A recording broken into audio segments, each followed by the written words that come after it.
So this is the first week that we've decided to forego the 3-hour endurance race, and I think that was a good decision this time around this week. I do not like Oulton Park.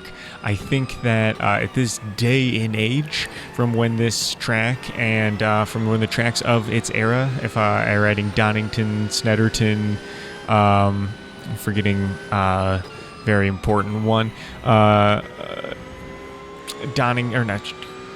Brands Hatch. There we go. Sorry, didn't need to spend that time doing that. But I just think that for the modern era of car racing, even to Formula 1 car, it's not even about the speed.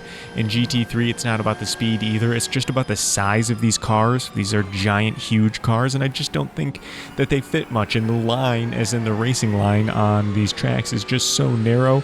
And the ability to make passes in these, very tight tracks is...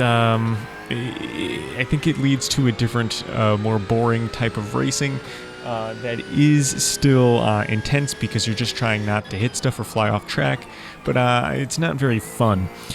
So I think a lot of people do love these tracks, and so I'm not trying to say that they are wrong or that these are bad tracks. They're just not my favorite, and that's why I don't like them. But anyway...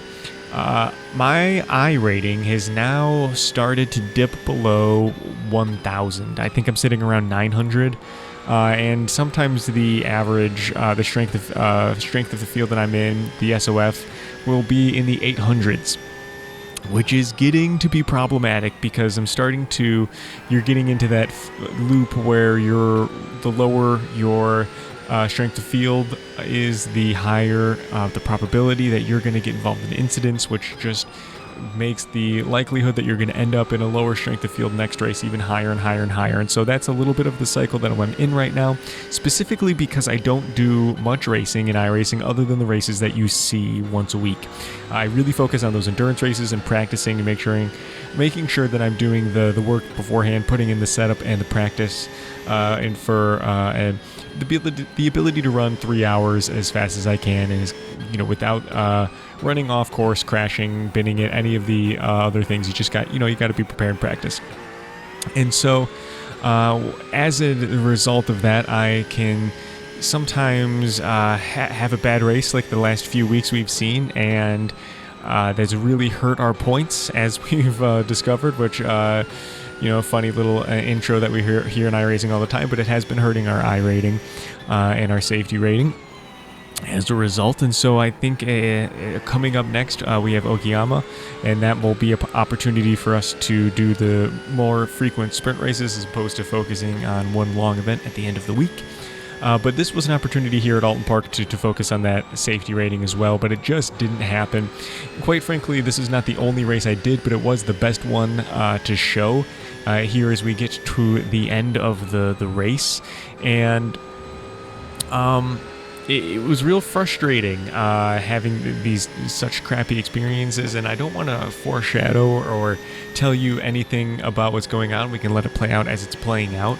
But one thing that I just have to keep hitting my head over and over on the wall of iRacing is just avoiding incidents that aren't my fault, even like this right here.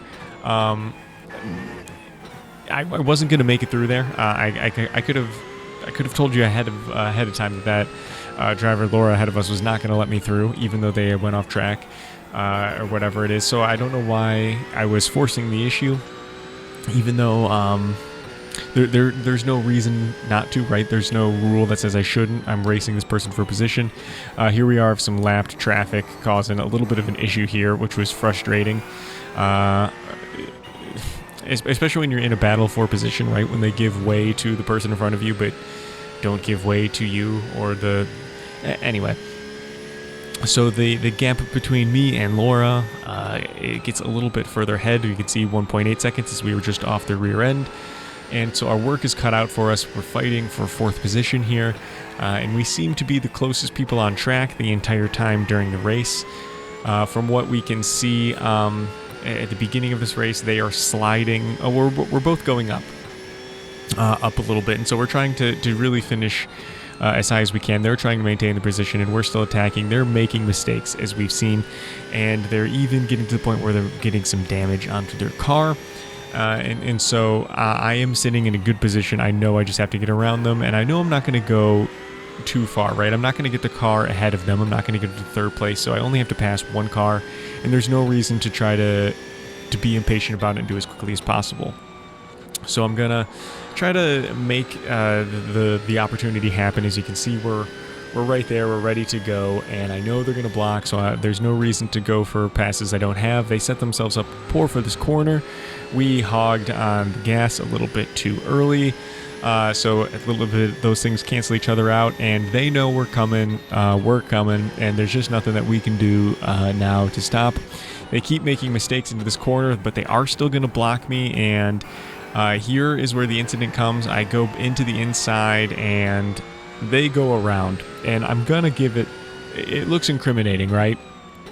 Here we can fast forward to the end of the race, after my shaky little mistake here after such a big accident, as now we're going to come home in 4th place, but it really looked like that I dumped that person, and it felt like I dumped that person. And I know you're saying it's probably because you dumped that person, but we're going to look at the replay a bunch here over and over again, and I'm going to maintain that I went to the inside and they went to block me in a place where I already was. Because here, if we look at their replay, I'm going to look at this angle over and over again, and again, it's going to look bad, it's going to look like I dumped them, but when I go into their cockpit and view from their angle, they always had the wheel on that right side. They never opened it up, as you can see here, and so I think that it's a poor block on their part.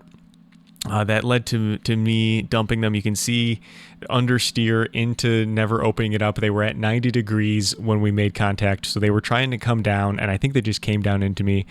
And that's my race for the week. See you guys next time.